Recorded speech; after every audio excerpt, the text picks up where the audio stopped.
Haleluya, puji Tuhan, salam sejahtera bagi kita semua keluarga besar GPDI LSD Magelang. Kita kembali berjumpa dengan penuh sukacita menyambut di tahun yang baru ini dengan tema yang baru, resilient, tangguh dalam Tuhan. Mari saat ini Bapak Ibu yang ada di rumah, kita akan bersama-sama belajar tetap dengan 365 hari yang mengubahkan, kita belajar firman Tuhan. Hari ini kita dalam bacaan Ayub. Ayub pasal 39 ayat 34 sampai 38. Demikian firman Tuhan. Maka jawab Tuhan kepada Ayub, apakah si pengecam hendak berbantah dengan yang maha kuasa? Hendaklah yang mencela Allah menjawab. Maka jawab Ayub kepada Tuhan, sesungguhnya aku ini terlalu hina. Jawab, apakah yang dapat kuberikan kepadamu? Mulutku kututup dengan tangan. Satu kali aku berbicara, tetapi tidak akan kuulangi. Bahkan 2 kali, tetapi tidak akan kulanjutkan. Haleluya, puji Tuhan. Kita boleh belajar bersama-sama. Saya memberikan tema renungan kesadaran akan kebenaran. Observasinya dalam pembacaan ini tokohnya di sini ada Tuhan Allah juga Ayub, karena di sini adalah perbincangan antara Allah dan juga Ayub. Latar belakangnya adalah berakar pada jawaban Tuhan atas penderitaan dari keluh kesahnya Ayub ketika dia mendapatkan penderitaan. Ini menegaskan kepada kedaulatan serta hikmat ilahi yang tidak dapat terjangkau oleh pikiran manusia. Interpretasinya, setelah banyak sekali dialog-dialog antara Allah dengan Ayub, namun kita melihat dialog di dalam pasal yang ke-39 ini, Tuhan menjawab apa yang menjadi pertanyaan daripada Ayub, yaitu Tuhan berbicara melalui angin puting beliung. Kemudian juga Tuhan Allah menunjukkan contoh-contoh tentang hewan peliharaan, di mana hewan-hewan itu adalah buatan tangan Tuhan yang manusia tidak pernah dapat menyelami. Bagaimanakah terbentuknya binatang itu? Bagaimanakah binatang yang menyusui itu bisa terjadi begitu luar biasa? Apa yang dibuat oleh Tuhan dengan contoh-contoh binatang ini disampaikan kepada Ayub. Dan apa yang disampaikan oleh Tuhan itu menunjukkan bahwa alam, termasuk binatang-binatang yang menjadi contoh itu, diatur oleh Tuhan, bukan oleh kepintaran atau kemampuan daripada manusia. Karena ternyata manusia tidak dapat, sedikit pun tidak dapat mengerti, menyelami bahkan binatang yang paling kecil sekalipun. Ketika Tuhan Allah memberikan pertanyaan-pertanyaan itu kepada Ayub, sehingga Ayub secara manusia dia tidak dapat menjawabnya. Itu membuktikan bahwa kekuasaan Tuhan yang mengatur alam semesta dan juga seluruh ciptaannya. Apa yang diutarakan oleh Allah ini ya, sekaligus menekankan kalau alam diatur oleh Tuhan, binatang-binatang, ternak-ternak itu semua diatur oleh Tuhan dengan segala kondisinya, dengan segala kehidupannya. Liku-liku hidup daripada binatang-binatang itu juga semua diatur oleh Tuhan. Dan hal ini sekaligus menekankan bahwa penderitaan yang dialami oleh Ayub ini juga bukan berarti Allah itu berlaku tidak adil. Penderitaan yang dialami oleh Ayub ini juga sama seperti Tuhan mengatur alam semesta, sama seperti Tuhan mengatur ternak-ternak di mana manusia tidak dapat menyelaminya. Maka penderitaan yang diizinkan Tuhan dialami oleh Ayub ini juga termasuk dari rancangan daripada Tuhan. Ayub menderita seolah-olah bahwa dia orang yang saleh, kenapa dia tetap menderita? Padahal penderitaannya ini kalau kita melihat dia sudah saleh. Tentu saja bukan karena sebuah kutukan atau sebuah dosa atau sebuah kesalahan yang harus ditanggung oleh Ayub. Namun kenapa dia harus menderita? Ini pun adalah merupakan bagian dari rahasia Allah yang tidak dapat diselami oleh pikirannya manusia. Tentu saja Ayub Dalam kemanusiaannya dia ingin membela diri. Aku udah sungguh-sungguh sama Tuhan. Aku sudah berusaha hidup saleh di hadapan Tuhan. Saya berusaha untuk menyenangkan hati Tuhan. Menjaga kehidupannya di hadapan Tuhan. Dengan hal itu Ayub seolah-olah ingin membenarkan diri di hadapan Tuhan. Dia merasa punya kebenarannya yang harus dia sampaikan kepada Allah. Saya sudah hidup benar, saya sudah hidup menjaga kekudusan hidup saya, saleh di hadapan Tuhan. Kenapa saya masih menderita? Namun Tuhan menjawab pertanyaan-pertanyaan Ayub ini, yaitu kembali mengenai kekuasaan Tuhan terhadap alam itu. Apakah manusia dapat menyelaminya?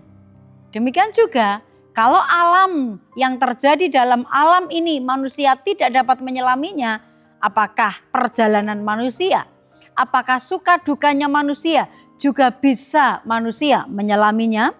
Pernyataan Allah di ayat yang ke-35 dikatakan demikian. Apakah si pengecam hendak berbantah dengan yang maha kuasa? Hendaklah yang mencela Allah menjawab. Allah menilai Ayub yang mau berbantah dengan dirinya itu disebut sebagai si pengecam. Si pengecam itu adalah orang yang mencela Allah, dikatakan ya di dalam ayat yang ke-35 tadi. Kenapa? Karena Ayub seolah-olah dirinya sudah menganggap dirinya sebagai manusia yang benar. Tidak layak, tidak pantas untuk menerima penderitaan ini. Seolah-olah bahwa keluhannya itu mempersalahkan Tuhan. Manusia seringkali karena kesukaran, karena penderitaan, beban hidup, kemudian mudah sekali menyalahkan Tuhan. Seolah-olah dirinya sudah hidup benar, tidak layak mengalami penderitaan, tidak layak untuk mengalami kesusahan. Harusnya tidak. Tetapi kalau kita melihat di sini, ketika manusia itu protes dengan penderitaan yang seolah-olah saya ini benar, itu sama seperti mencela Tuhan. Kebenarannya ya, manusia seringkali merasa dirinya itu benar, namun kebenarannya adalah manusia itu sesungguhnya terbatas. Terbatas apanya? Pikirannya, cara pandangnya terbatas.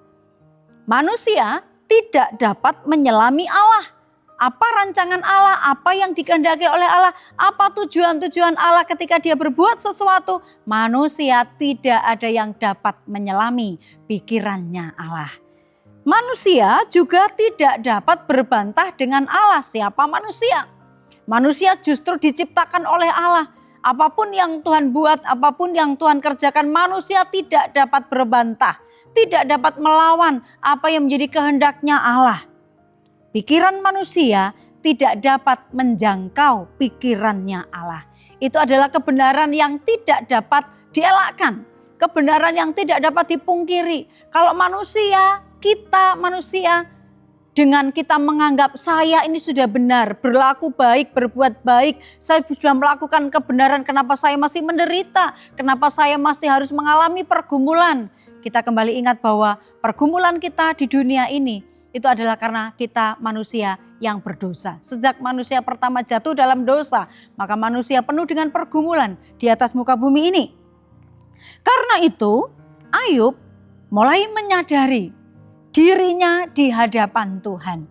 Tadi dalam ungkapan-ungkapannya, dia seolah-olah mencela Tuhan, mempersalahkan Tuhan. Lalu Tuhan berkata bahwa orang yang ingin mencela Allah harus punya jawaban. Lalu Ayub menyadari dirinya di hadapan Tuhan siapa? Ya, ayat 36 sampai 38 dikatakan, maka jawab Ayub kepada Tuhan, sesungguhnya aku ini terlalu hina. Jawab apakah yang dapat kuberikan kepadamu? Mulutku kututup dengan tangan.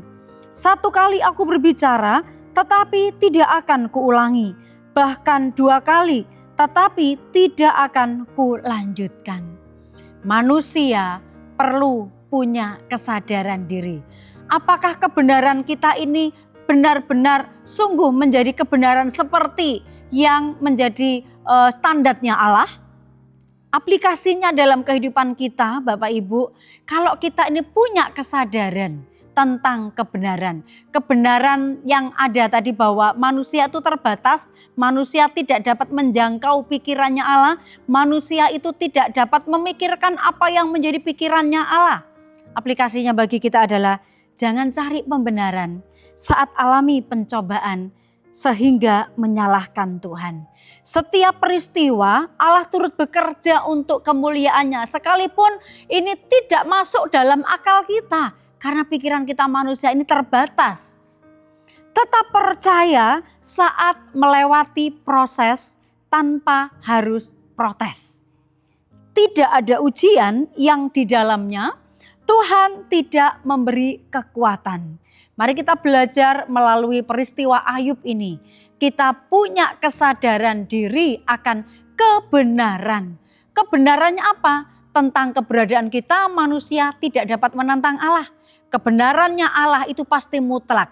Apa yang dikerjakan Tuhan pasti benar. Apa yang dikerjakan oleh Tuhan pasti sempurna. Itu sebabnya kalau kita menyadari kesadaran akan kebenaran Allah yang sesungguhnya, kita sadar kita bukan siapa-siapa. Karena kita manusia tidak dapat berbuat apa-apa. Allah yang bekerja, Allah yang mengerjakan segala sesuatu. Karena kita percaya kalau Tuhan mengerjakan sesuatu pasti ada tujuan besar yang Tuhan mau lakukan dalam kehidupan kita. Yesaya 55 ayat 8 dan 9. Sebab rancanganku bukanlah rancanganmu dan jalanmu bukanlah jalanku. Demikianlah firman Tuhan. Seperti tingginya langit dari bumi, demikianlah tingginya jalanku dari jalanmu dan rancanganku dari rancanganmu. Sangat jauh. Allah rancangannya lebih tinggi daripada rancangan kita. Itu sebabnya mari kita belajar terus menyadari keadaan diri kita. Keberadaan kita sebagai manusia itu sangat terbatas. Itu sebabnya kita perlu berserah diri kepada Allah yang tak terbatas. Biarkan Allah itu mengatur hidup kita. Biarkan Allah itu mengerjakan segala sesuatu sesuai dengan kehendaknya untuk mendatangkan kesempurnaan bagi kemuliaan Tuhan, juga bagi kebaikan kita yang percaya kepada Dia. Haleluya. Terima kasih Bapak Ibu atas kesediaan Bapak Ibu, kesetiaan dalam mendengarkan Renungan 79. Setiap harinya, mari di tahun yang baru ini kita terus semakin maju menjadi pribadi-pribadi yang tangguh sebagai anak Tuhan. Kita akan terus menjadikan hidup kita menjadi berkat bagi banyak orang sebagai orang-orang yang tangguh, siap menghadapi segala sesuatunya. Apabila Bapak Ibu diberkati dalam penyampaian firman Tuhan, kemudian ingin menyampaikan kesaksian atau pokok-pokok doa tertentu, Bapak Ibu dapat menyalurkannya melalui chat WhatsApp 0813 274 20088. Mari kita sambut firman Tuhan ini dengan penuh ucapan syukur, kita berdoa. Terima kasih Tuhan, Engkau Bapa yang baik, Engkau Allah yang tidak pernah meninggalkan kami. Biarlah hidup kami senantiasa memuliakan nama-Mu, hidup kami senantiasa terhubung dengan-Mu. Bahwa kami umat-umat-Mu, keluarga besar GPDI LCD Magelang, menjadi orang-orang yang tangguh dalam menghadapi kehidupan ini, tidak mudah menyerah seperti Ayub yang mungkin pernah menyalahkan Tuhan, pernah mengeluarkan kata-kata keluhan. Biarlah ini menjadi pembelajaran buat kami, orang-orang yang tangguh, tidak mudah mengeluh, tidak mudah mengeluarkan kata-kata yang mempersalahkan Tuhan. Tetapi kami belajar setiap proses yang Tuhan kerjakan. Kami bersyukur, kami mendapatkan kekuatan dari Tuhan sehingga kami dapat melampauinya bersama dengan Tuhan. Terima kasih Tuhan. Terima kasih Tuhan Yesus, karena di dalam Engkau dan oleh darah-Mu kami beroleh penebusan, yaitu pengampunan dosa menurut kekayaan kasih karunia-Mu yang Engkau limpahkan kepada kami umat-umat-Mu dalam segala hikmat dan pengertian. Kami bersyukur terima firman Tuhan ini dalam nama Yesus. Haleluya. Amin.